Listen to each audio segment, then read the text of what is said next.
A'udzubillahi minasyaitonirrajim. Bismillahirrahmanirrahim. Alhamdulillahirabbil alamin. Wassalatu wassalamu ala asyrafil anbiya wal mursalin wa ala alihi wa sahbihi ajma'in. Alhamdulillah, bersyukur pada Allah Subhanahu wa taala. Salawat dan salam kepada baginda Nabi sallallahu alaihi wasallam. Alhamdulillah, sekali lagi pada kali ini kita dapat bersama-sama dalam membaca kitab Fiqh Al-Manhaji mengikut mazhab Asy-Syafi'i. Alhamdulillah, kepada sesiapa yang berada di line, sebelum daripada kita mulakan pada hari ini, insya-Allah saya minta untuk memberi komen tentang suara. InsyaAllah sama ada clear ataupun tidak, dan gambar lah, sama ada clear ataupun tidak, insyaAllah. Jadi kita akan teruskan insyaAllah sehingga dapat information lah daripada you all semua, sama ada clear atau tak clear, insyaAllah. Jadi kalau gambar clear, beritahu clear. Kalau gambar tak clear pun beritahu jugalah tak clear kan, insyaAllah. Jadi kita akan sambung pada pagi ini pembacaan kita pada kali ini, iaitu tentang bilakah tempoh untuk bermulanya menyapu khuf. Jadi kita akan sama-sama baca pada kali ini ialah tentang khuf ni bila nak, tentang menyapu di atas khuf, dan kita nak tengok kan, kita nak tengok pada hari ini ialah bilakah bermulanya kita nak masuk khuf, sapu khuf. Jadi semalam ataupun sebelum daripada ni kita telah baca tentang sapu khuf ni dia ada dua tempoh waktu untuk yang pertamanya untuk orang yang bermukim, dan yang kedua adalah untuk orang-orang yang bermusafir. Okey, jadi ada untuk orang bermukim, untuk orang musafir. Kalau seseorang tu bermukim, maka kalau seseorang tu bermukim, maka tempoh masanya hanyalah satu hari dan satu malam sahaja. Dan kemudian kalau untuk orang yang bermusafir, tempohnya adalah 3 hari 3 malam. Jadi cuma kita sekarang ni nak tengok bilakah permulaan dikira tu. Kira bila? 1 hari 1 malam tu bermula dari bila, dan 3 hari 3 malam tu bermula daripada bilakah waktunya.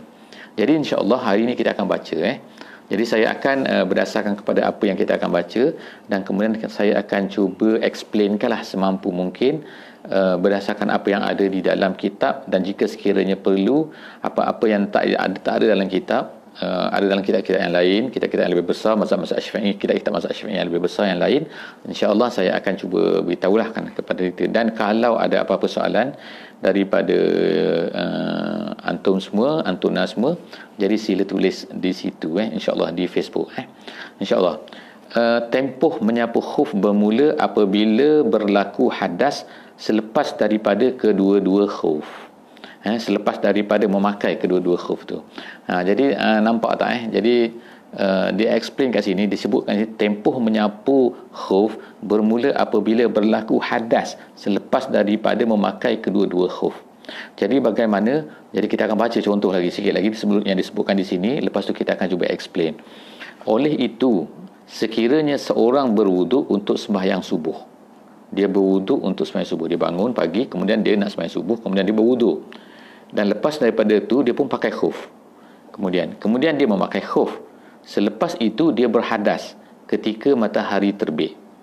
Okey, jadi dia angkat hadas, kemudian dia sembahyang subuh, kemudian dia pakai khuf ataupun pakai khuf selepas daripada dia berwuduk, kemudian dia pun sembahyang subuh, kemudian okeylah dia pakai khuf.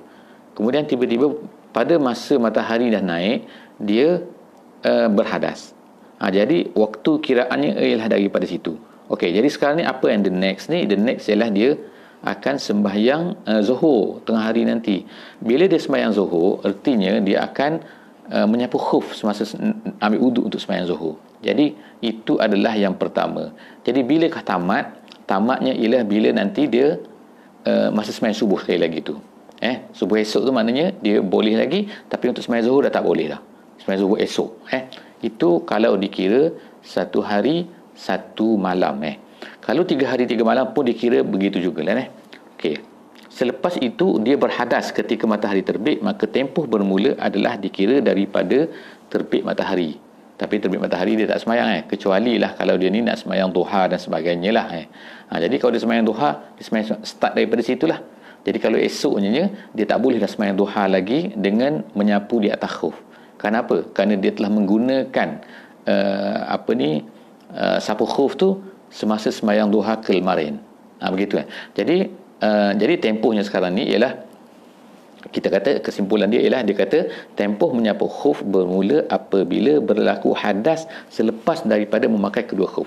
Saya buat contoh lagi yang pelik tapi nak bagi faham je. Tapi pelik sikit lah contohnya. Seorang tu dia mengangkat hadas, dia mengambil wuduk, kemudian dia pun pakai khuf, dia sembahyang subuh. Kemudian wuduk dia ni boleh tahan. Sembahyang zuhur masih boleh tahan lagi, tak berhadas lagi. Sembahyang asar masih lagi menggunakan wuduk yang sama, yang dia belum berhadas lagi. Kemudian sampai sembahyang maghrib masih lagi belum berhadas lagi. Ni memang orang pelik lah, tak buang air, tak kentut, tak apa benda ni tak sentuh apa-apa, tak tahulah dia buat apa kan. Mungkin baguslah dia berpuasa, dia tak makan, tak kentut, tak terberak apa benda ni kan jadi seterusnya, sehinggalah katakan bila nak masuk sembahyang isyak, pada masa tu barulah dia berhadas. Jadi bila dia nak sembahyang isyak, dia mesti dia mesti ambil wuduk lah kan. Bila dia nak ambil wuduk, pada masa tu dia boleh sapu atas khuf. Jadi nampak tak, perkiraan dia berhadas ialah bila selepas daripada sembahyang maghrib. Jadi artinya di sembahyang isyak barulah dia mengambil wuduk dengan menyapu di atas khuf. Jadi kiraannya bermula bila kalau dalam kes macam ni. Jadi artinya dalam kes macam ni, kiraannya ialah dikira pada sembahyang isyak tu. Pada sembahyang isyak. Jadi artinya kalau dia menyapu khuf semasa nak sembahyang isyak tu, artinya dia akan berpusing esok satu hari sampai maghrib esok masih lagi boleh menyapu di atas khuf. Tapi bila nak masuk sembahyang isyak tu automatik terbatal. Jadi kita nak kata 24 jam kan, 24 jam lah lebih kurang, 24 jam. Ataupun, tapi kita tak boleh kira 24 jam sebab setengah-setengah sembahyang tu dia tak perlukan kepada, tak ada waktu kan, tak ada sembahyang pun kan. Seperti zuhur kan, seperti zuhur, sembahyang zuhur di antara subuh sampai zuhur tu tak ada waktu kan, tak ada sembahyang gitu kan. Jadi begitu jugalah kalau dia nak sembahyang malam contohnya kan. Dia tidur waktu subuh tu masih lagi ada wuduk lagi. Dia gunakan wuduk yang subuh tadi tu katakan. Kemudian dia tidur, lepas isyak dia tidur. Kemudian dia bangun pada waktu malam. Dia bangun waktu malam, dia nak ambil wuduk, jadi dia terpaksalah sapu, dia boleh sapu atas khuf dia. Jadi dikira waktu tu ialah pada masa dia tu menyapu di atas khuf pada dia nak sembahyang malam tu. Jadi esok maknanya sembahyang isyak tu boleh lagi, tapi sembahyang malam tu tak boleh lah. Gitu kan. Itu maknanya 1 hari 1 malam dan juga ataupun 3 hari 3 malam cara kiraan dia. InsyaAllah okey. Habis bilakah tempohnya bermula? Jadi artinya tempoh bermula bukan tempoh masa memakai khuf, tapi semasa berhadas semasa dipakai khuf tu. Okey, cara menyapu khuf. Sekarang kita pergi pula kepada cara menyapu khuf bagaimana? Okey, sapu yang dituntut difardukan ialah menyapu air walaupun sedikit. So tengok yang sini kan, dia itu menyapu bukannya membasuh. Membasuh tu maknanya ni kasut dia dibasuh air macam tu kan. Ni bukan. Ini adalah menyapu. Jadi menyapu tu macam mana? Walaupun sedikit di bahagian atas khuf. Jadi khuf ni kita katalah ni kaki dia, ni kaki dia kan macam tu kan, kaki ni atas, ni bawah ni bawah kaki, ni atas kaki. Okey, jadi caranya macam mana? Iaitu basahkan tangan ni kan, kemudian disapu sebelah atas ni. Sebelah atas. Sampai mana? Sampai rata. Bukan sampai rata. Sebab sapu dia tak mesti rata, tak ratakan air, tidak kan. Tapi sapu ni hanyalah cukup dengan dibasahkan kemudian disapu saja sekali macam tu kan. Bawah macam mana? Jadi disebut kat sini kan. Cara dia ialah di bahagian atas khuf, kemudian dan tidak memadai jika disapu di bahagian bawah kedua-dua khuf. Maknanya kalau disapu bawah saja macam tu tak jadi. Tak jadi apa? Tak sah sapu khuf lah. Itu mengikut mazhab Syafi'i. Jadi kalau ikutnya orang kata kita berjalan ni sebelah bawah kan. Ni sebelah atas kaki, ni sebelah bawah kaki. Jadi kalau ikut berjalannya ialah menggunakan sebelah bawah, bukan sebelah atas. Sebab itulah di sini dia bawakan, kalau dalam buku kita ni dia bawakan satu percakapan hadis daripada Ali radhiyallahu anhu. Ali kata, laukana din birra'i lakana zahiri ni zahiril qadam ni dia kata, Ali kata nescaya kalaulah agama ini mengikut ra'i, mengikut pandangan otak je kan, duk fikir dengan otak je, nescaya dia kata sepatutnya yang bawah ni lah lebih patut disapu, bukan yang sebelah atas. Jadi dalam daripada sini bukanlah kita kata nak hadis Sayyidina Ali ni menjadi dalil, tapi nak ceritanya ialah adalah dalil yang lain lagi, yang banyak lagi. Maka menunjukkan apa kesimpulan dia ialah menyapu yang diwajibkan ialah menyapu di atas, bawah saja tak cukup, tetapi ada cara yang paling baiklah. Disunatkan, ini kita baca, disunatkan menyapu bahagian atas dan bawahnya. Itu jadi maknanya yang bawah tu sunat, yang atas tu wajib, yang bawah tu sunat. Bawah saja tak sah. Okey. Jadi tapi sunatnya ialah menyapu atas dan bawahnya dalam bentuk garisan, iaitu dengan meletakkan jari-jari tangan kanan dalam keadaan terbuka. Macam tu terbuka bercerai. Bukan gitu. Itu nama dia rapat. Ini bercerai bercerai macam tu. Letak kat ni tangan kanan saya lah ni. Mungkin nampak lain sikit kan. Tak tahu terbalik ke, saya tak tahu kan. Tapi ni kanan saya.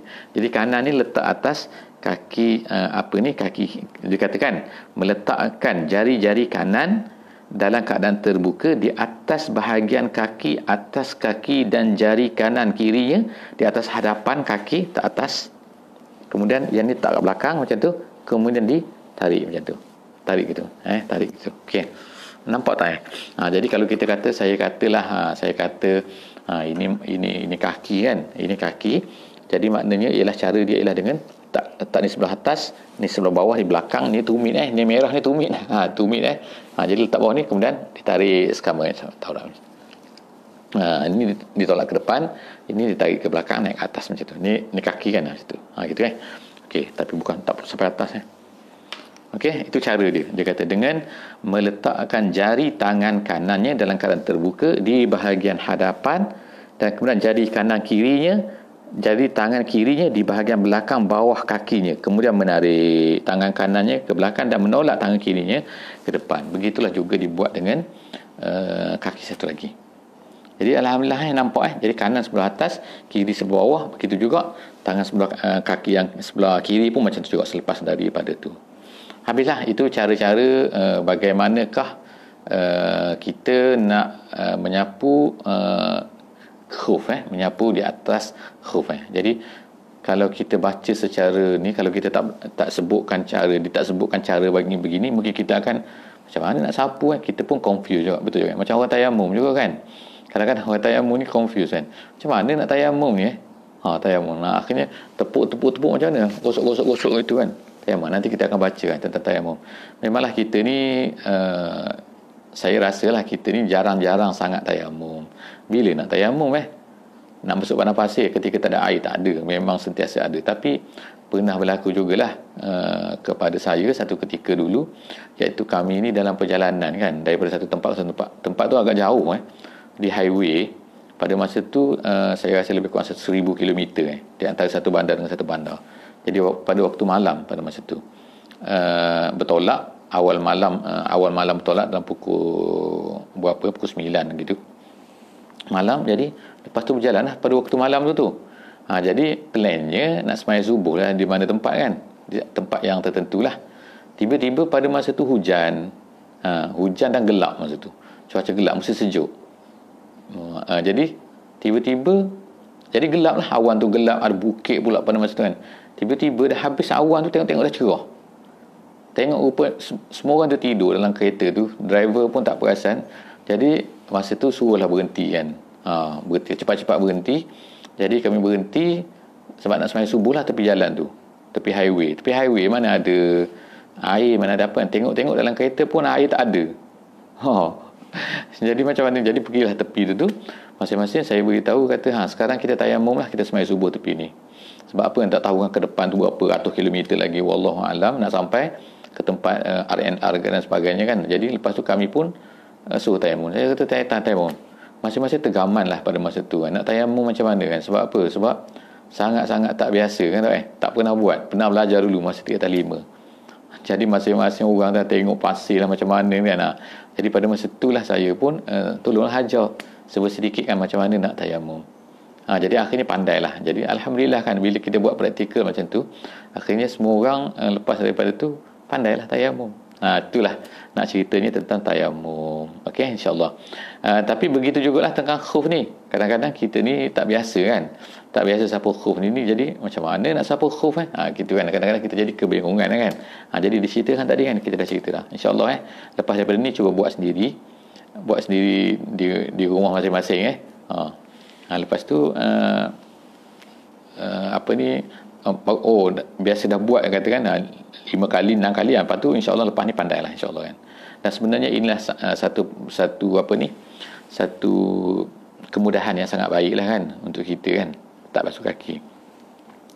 Perkara yang membatalkan sapu. Okey, kita masuk sekarang ni, apakah dia yang membatalkan sapu khuf ni? Yang pertamanya dia sebutnya terdapat 3 perkara yang membatalkan sapu khuf ni, ialah yang pertama mencabut kedua khuf tu, atau salah satu daripada keduanya, atau kedua-duanya tercabut, atau salah satu daripada keduanya. Jadi sekarang ni tercabut, mencabut, tak apalah, yang pentingnya cabut khuf tu. Contohlah katakan, dia sapu khuf. Dia dia ambil wuduk, kemudian pada waktu subuh tadi kan, dia ambil wuduk, kemudian dia pakai khuf. Okey, dia pun pakai khuf. Jadi pakai khuf ikutnya nanti untuk sembahyang zuhur dah sekarang dah masuk zuhur, imagine dah masuk zuhur, kemudian dia pun ambil wuduk untuk sembahyang zuhur. Ambil wuduk, dia boleh sapu atas khuf. Kenapa dia boleh sapu atas khuf? Kerana tadi masa dia pakai tu, dia tu berwuduk masa dia pakai. Tak boleh kalau dia pakai masa tak berwuduk maksudnya pagi tadi lepas subuh tu, dah sembahyang subuh, kemudian dia berhadas, kemudian baru pakai, tak boleh. Dia mesti pakai tu dalam keadaan berwuduk. Okey, sekarang dia berwuduk, dia pun pakai, dia pun batal, kemudian dia nak ambil wuduk untuk sembahyang zuhur. Okey, dia pun ambil wuduk, sapu atas khuf. Okey, dia pun sembahyang zuhur. Sekarang imagine dia sembahyang zuhur. Habis sembahyang zuhur, dia pun terkencing dah. Okey, no problem. Itu tak apa, yang tak kisah tak kisah. Kita tak nak cerita yang tu. Kita cerita dia tak batal. Wuduk dia tak batal katakan, ataupun wuduk dia batal, tak apalah okey, sudah sembahyang zuhur, kemudian dia rasa panas, dia kata kaki ni dia kata panas, dia pun cabut kasut dia sekejap lah, dia nak garu gatal katakan. Sebab apa, dalam kasut dia tu gatal, dia cabut kasut dia, nak garu gatal, nak pakai balik nanti untuk sembahyang asar dia sapu lagi. So jawapan dia dah tak boleh dah. Bila dia cabut je kasut dia, tak kira sebelah ke, tak kira dua belah ke, kaki dia tu, dua belah kasut dia tu, khuf dia tu, kemudian lepas tu dia pakai balik, tak boleh dah. Dia mesti dia mesti menyapu, membasuh kaki dia bila dia nak berwuduk nanti. Faham jadi sebab itulah bila orang pakai ni, dia tak boleh buang lah, dia tak boleh cabut lah. Bukan buang ni throw out buang dalam dustbin. Dia tak boleh buka untuk okey. Kalau dia kata buka zip, macam mana? Buka zip je, kasut tu besar, buka zip. Tengoklah zip tu sampai mana. Kalau sampai lepas daripada buka lali, so kira dah buka dah. Okey, seterusnya itu yang pertama tercabut ataupun mencabut, semua tu tak boleh. Yang kedua, tamat tempoh sapu. Tempoh dia berapa lama? Iaitu 1 hari 1 malam ataupun 3 hari 3 malam. Apabila tempohnya tamat dan dia masih dalam keadaan berwuduk, dia masih berwuduk lagi. Maknanya untuk sembahyang subuh contoh kan, yang kita kata 1 hari 1 malam tadi kan, maknanya dia ambil wuduk sembahyang isyak tu, dia tak batal-batal. Masih lagi sembahyang subuh. Kalau ikutnya dia yang cerita awal tadi tu, sembahyang subuh tu dia masih berwuduk lagi. Okey, maka dia hendaklah mencabut kedua khufnya. Jadi tak boleh guna dah untuk sembahyang yang zuhur, yang next sembahyang subuh boleh lagi guna, sembahyang zuhur nanti tu tak boleh kan. Sebab apa, dah tamat tempohnya. The last tempoh dia ialah untuk sembahyang subuh saja. Walaupun wuduk masih ada di situ walaupun wuduk, tapi terbatal automatically. Sebab apa? Sebab habis tempoh. Dan dia hendaklah mencabut kedua khufnya untuk sembahyang zuhur tu, walaupun wuduk masih ada, dan membasuh kedua-dua kakinya. Kemudian dia boleh memakainya kembali dan sambung lagi lah untuk the next new one. New one mana pusingan barulah. Pusingan baru 1 hari 1 malam kalau bermukim, dan 3 hari 3 malam kalau dia bermusafir. Sekiranya tempoh tamat dalam keadaan dia tidak berwuduk, maka dia hendaklah berwuduk kemudian memakai keduanya kembali jika ingin berbuat demikian. Tu terpulanglah pada dia. Kalau dia tak ada wuduk dah, maknanya dia tak boleh dah untuk sapu takhuf tu, dia kena basuh juga. Jadi kalau dia ada wuduk pun tak boleh guna juga. Sebab apa? Dah terbatal bila habis dah tempoh tadi. Okey, yang ketiga, berlaku perkara yang mewajibkan mandi. Mandi apa? Mandi hadas. Jadi sekarang ni khuf ni, sapu khuf ni hanyalah untuk berwuduk saja. Sapu untuk berwuduk, bukan untuk mandi hadas. Dia berbeza sikit. Nanti kita jangan confuse dengan apa? Dengan tayamum. Tayamum ni boleh digunakan untuk mandi wajib. Maknanya kalau orang tu berhadas besar, kata ada air ataupun tak boleh menggunakan air, sakit tak boleh gunakan air dan sebagainya, dia boleh bertayamum. Tapi untuk sapu khuf ni tak boleh. Tak boleh untuk mandi wajib. Sebab itulah kalau orang tu katakan dia malam, dia tidur, dia bermimpi, dia pakai khuf. Sepatutnya masa tu masih ada lagi, dia bermusafir dan sebagainya. Jadi dia pun berhadas besar. Berhadas besar tu kan apa? Mungkin keluar mani ke, mungkin apalah dia buat apa-apa ke yang menyebabkan hadas besar, maka dia terpaksalah membuka kasutnya itu, membuka khufnya itu untuk kena mandi. Dia tak boleh masa mandi tu kan, dia mandi, badan dia kemudian khuf dia tu disapu je, tak boleh. Apabila dia diwajibkan mandi, maka hendaklah dia menanggalkan kedua-dua khufnya, dan membasuh kedua kakinya, kerana menyapu di atas khuf adalah ganti kepada membasuh kaki ketika wuduk sahaja. Tu sahaja tu nak kena garis bawah kan, sahaja. Dan tidak pada mandi wajib, dan dia bukan tak boleh ganti untuk mandi wajib. Okey. At-Tirmizi dan An-Nasa'i telah meriwayatkan lafaz hadis oleh An-Nasa'i daripada Safwan bin Asal radhiyallahu anhu bahawa dia berkata, Rasulullah sallallahu alaihi wasallam memerintahkan kami. Jadi sahabat ni bercerita, dia kata Rasulullah sallallahu alaihi wasallam memerintahkan kami ketika kami bermusafir supaya menyapu atas khuf. Tengok kan, maknanya masya-Allah kan. Mudah kan? Okey. Dan tidak menanggalkannya selama 3 hari. Jangan buang, jangan buka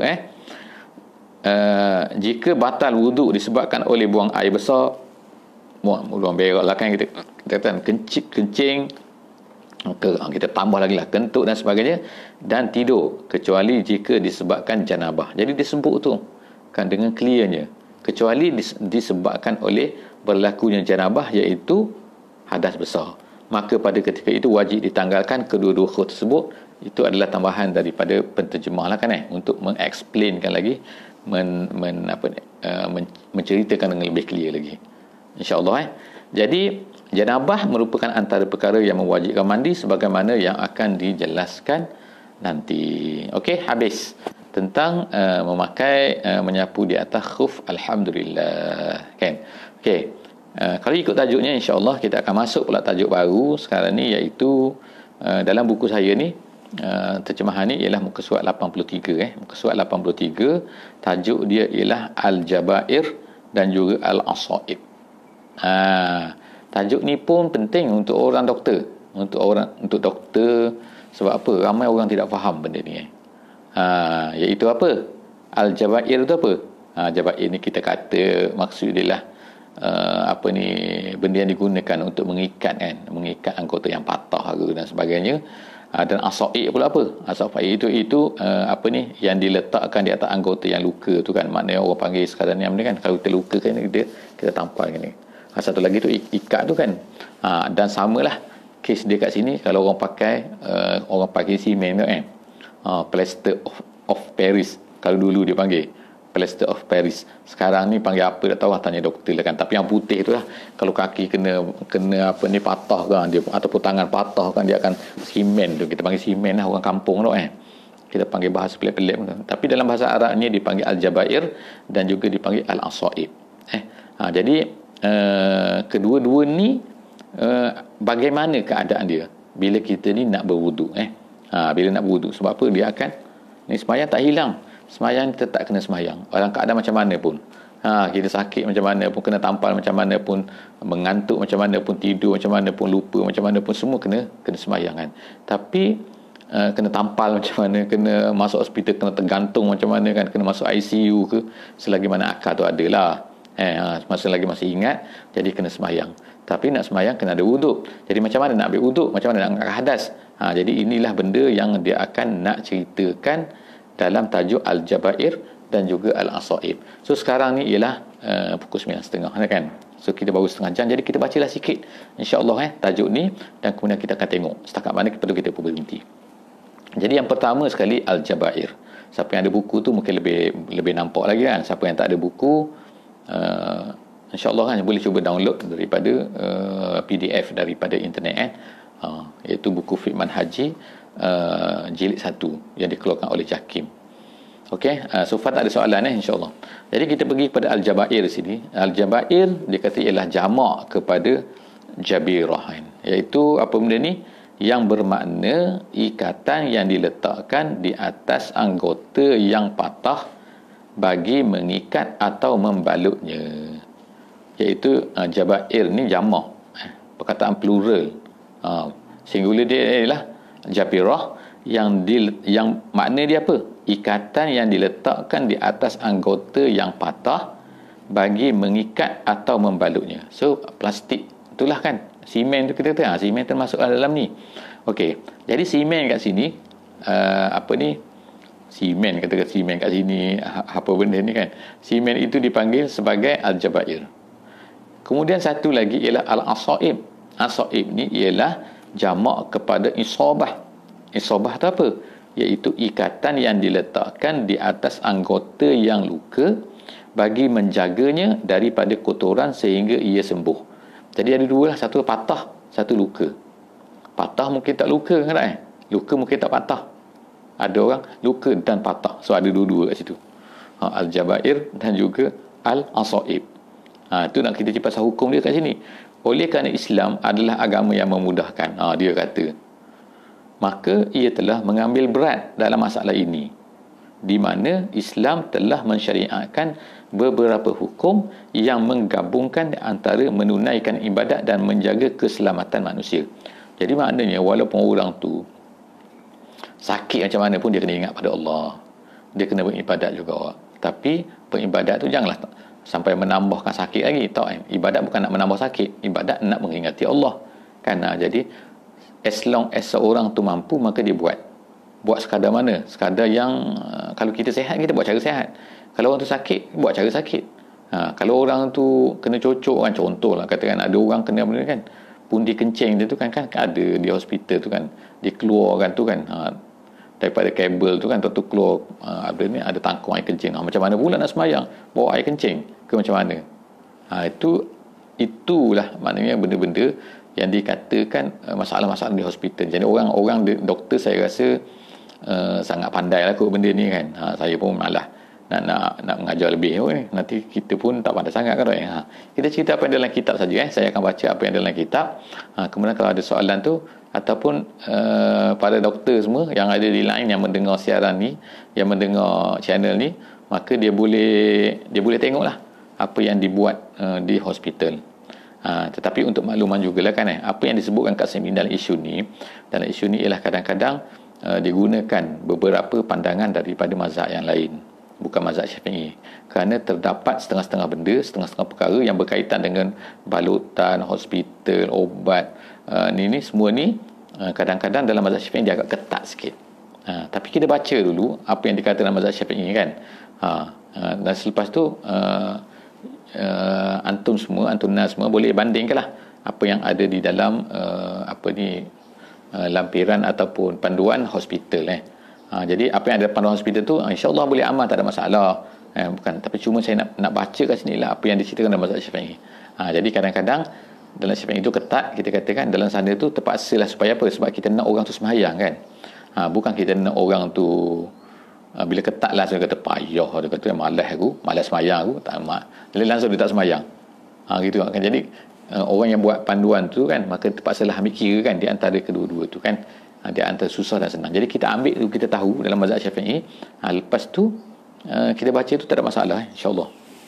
Jadi kalau kita tengok ada perbezaan dengan apa yang dalam panduan hospital tu, insya-Allah itu adalah pandangan yang diambil lah daripada pendapat-pendapat yang lain daripada ulama-ulama yang insya-Allah dia muktabar insya-Allah. Jadi hukum al-jabair dan juga as-saib. Jadi di situ sini pesakit yang ditimpa luka atau patah. Ada orang luka, saya sebut tadi kan, ada orang luka tapi tak patah, ada orang patah tapi tak luka, ada orang dua-dua sekali, patah dan luka. Kadang-kala berhajat kepada meletakkan ikatan dan obat di atas tempat luka atau patah dan kadang-kadang tidak memerlukan. Okeylah. Jadi kadang-kadang letak ni, kadang-kadang okey. Sekiranya perlu meletakkan balutan di balut tempat luka, maka ketika itu dia wajib melakukan 3 perkara. Ada 3 benda yang patut dia buat kalau kalau nak letakkan balutan ni kan. Orang yang kerja hospital, nurse ke, cantik sangat sepatutnya dia tahulah benda-benda ni semua kan tak? Dan saya rasa dia tahu. Jadi dia kata apa dia? Dia kata maka ketika itu dia wajib melakukan 3 perkara. Yang pertama apa? Yang pertama, basuh bahagian yang selamat yang tidak sakit pada anggota yang luka atau patah. Okey, yang pertama sekali dia kena basuh bahagian selamat yang tak sakit tu pada anggota yang luka. Nak basuh yang luka tak boleh kan, dia ada special dia kan. Special benda nak kena basuh tu kan. Okey. Tapi sebab kadang-kadang kalau dia luka, darah tu kadang-kadang mengalir kan, mengalir ke tempat yang tak luka pun. Dia luka kat sini. Tapi darah tu mengalir habis kat sini basah. Jadi basuh kat sini. Dia katakan basuh sini, basuh tempat yang tak luka tu. Yang luka tu basuhlah dengan ada benda-benda dia tu kan. Kemudian yang kedua, menyapu seluruh balutan atau ikatannya. Menyapu. Sapu. Okey. Sapu semua seluruh balutan atau ikatan tu atas tu. Kemudian bertayamum sebagai ganti membasuh bahagian yang sakit apabila sampai kepada anggota tersebut ketika berwuduk. Jadi nampak tak ni? Jadi tengok kan. Yang pertama dia kena basuh tadi. Basuh Basuh apa? Kalau ada najis-najis Itu yang pertama. Sekarang ni orang ni dia luka kat sini Saya ulang balik. Ini sekarang dia luka kat sini. Dia pun dah semua dah, bila dah luka semua dia basuhkan semua tu kan. Jadi dia pun pakai balut kat sini. Jadi dia balut kat sini ni kawasan ni terbuka. Dia balut kat sini je kan. Sini terbuka. Jadi bila nak ambil wuduk nanti apa yang dia kena buat? Ialah dia kena basuh kat sini. Basuh seperti biasa. Jadi siram air kat sini, basuh seperti biasa. Sini tak perlu. Sebab apa? Nanti kena tak boleh. Doktor kata, nurse kata nanti akan luka dia akan bila nak sembuh kan tak? Jadi akan melambatkan sembuh. Jadi tak perlu mas. Jadi kemudian tu menyapu seluruh balutan sebelah atas balutan dia ni sapu je. Okey. Jadi kemudian sampai ke tu apa lagi dia nak kena buat? Yang ketiga dia kena bertayamum sebagai ganti membasuh bahagian yang sakit apabila sampai kepada anggota tersebut ketika berwuduk. Yang ketiga pula dia kena bertayamum. Bila tayamum tu? Ketika sampai ke tepat tangan tu. Bila dia dah buat macam tu, dia dah buat macam tu, kemudian dia tayamum pula. Jadi ada 3 benda lah dia kena buat. Jadi contohlah katanya, contoh mudah sikit katakan yang berbalut kat sini tadi tu, berbalut sini kan dia berbalut tadi. Dia cerita ni wuduk cerita wuduk. Kalau tampal kat sini tak ada masalah apa. Kalau kat sini tak ada masalah apa. Bukan anggota wuduk kan. Kita cerita sekarang ni pasal anggota wuduk. Dia kena kat sini, kena jari. Untuk habis tangan dia kata kan. Ni kena balut semua ni kan. Tinggal kat sini kosong. Jadi macam mana dia nak kena buat? Yang pertama ialah dia akan basuh sini. Ini muka dah sudah tadi muka dah siap, selesai. Sekarang sampai kepada tangan. Tangan dia basuh tangan sini. Tangan sebelah sini tak ada masalah. Dia basuh macam biasa. Tangan sebelah sini dia membasuh. Kemudian dia atas ni disapu je. Sapu air tangan yang tu tangan yang kita basah lah kan. Yang lembab tu. Sapu atas ni. Ni balut ni. Kemudian apa dia kena buat lagi? Yang ketiga dia kena tayamum pada masa tu. Selepas dia buat tu dia pun kena tayamum. Kita kata tayamum habislah kotor balik kan tak sebab itulah tayamum yang dimaksudkan kat sini ialah kita kata tu kan tayamum bukan mana dia nak lap-lap lah dulu kan. Lepas tu tayamum dengan debu kan, dengan tanah yang bersih tu. Kemudian dia tayamum, habis tayamum simple je kan, 1 minit ataupun tak sampai 1 minit. Tayamum kan. Lepas tu kaki kan dia sambung balik lepas daripada tu, iaitu benda sapu kepala dan juga basuh kaki. Habis kan. sekiranya balutan di atas anggota yang luka atau patah tidak diperlukan, maka dia wajib membasuh bahagian anggota yang sihat dan bertayamum bagi menggantikan bahagian yang luka sekiranya dia tidak boleh membasuh tempat sakit tersebut. Dia wajib mengulangi tayamum pada setiap kali sembahyang fardu sekalipun dia tidak berhadas. Manakala anggota lain dia tidak wajib dibasuh melainkan sekiranya dia berhadas. Nampak pula ni kan. Ya Allah, kan tak? Tengok ni kan. Cerita kita dia kata kan. Macam mana dia kata sini? Iaitu kan dia kata sekiranya balutan di atas anggota yang luka atau patah tidak diperlukan, maka dia wajib membasuh bahagian anggota yang sihat dan bertayamum bagi menggantikan bahagian yang luka. Okey, jadi maknanya kalau balutan tu tidak perlu, kan dia ada balutan tu perlu, memang perlu kena ada kata. Perlu kat sini kan. Kadang-kadang tak perlu balutan tu kan. Cuma doktor kena balut juga. Kalau macam tu macam mana dia buat, dia kata? Maka dia kata dia wajib membasuh bahagian anggota yang sihat sama tadi, kemudian bertayamum menggantikan bahagian yang luka sekiranya dia tidak boleh membasuh tempat sakit tersebut. Kadang-kadang tempat tu sakit tak dibalut kan, kadang tak. Tapi tak, jangan basuh. Gitu kan dok. Jadi dia pun soalan kat sini, tayamum tu full tayamum, betul, full tayamum. Bukan tayamum situ saja. Tayamum tu bila sebut tayamum tu maknanya ialah kemudian simple kan, setengah minit tak sampai setengah minit. 15 saat. Tu maksud tayamum Jadi tayamum tu tayamum full lah bila sebut tayamum. Tak ada tayamum separuh-separuh, tak ada. Dia wajib mengulangi tayamum. Kemudian yang ketiga ialah tayamum ni, perkara yang ketiga lah kot Tayamum tu ialah mesti dibuat pada setiap kali. Pada setiap kali apa ni kan? Pada setiap kali dia nak semayang tu. Sebab tayamum ni, kalau ikut hukum tayamum kan nanti kita akan baca kan, dia akan habis, bukan habis, dia hanya boleh digunakan sekali saja. Sekali semayang fardu kan. Dia wajib mengulangi tayamum pada setiap kali semayang fardu. Kalau sunat tak perlu, sekalipun dia tidak berhadas. Walaupun dia tak batal, dia kata, tapi tak boleh. Walaupun tak batal, tayamum tu dianggap dah terbatal. Tayamum terbatal sekiranya dia dah gunakan untuk semayang fardu, satu semayang fardu.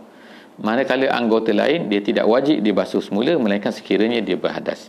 Tapi tak perlu tak perlu dia basuh ulang balik wuduk dia tu. Kalau dia tak berhadas. Kalau dah berhadas memanglah kena buat balik seperti yang tadi tu. Okey, tu cerita dia.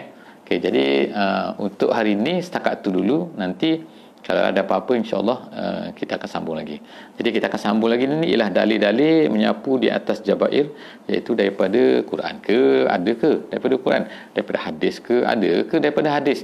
Insya-Allah kita tengok nanti apa yang berlaku di zaman Nabi SAW, apa yang Nabi kata dan sebagainya tentang menyapu di atas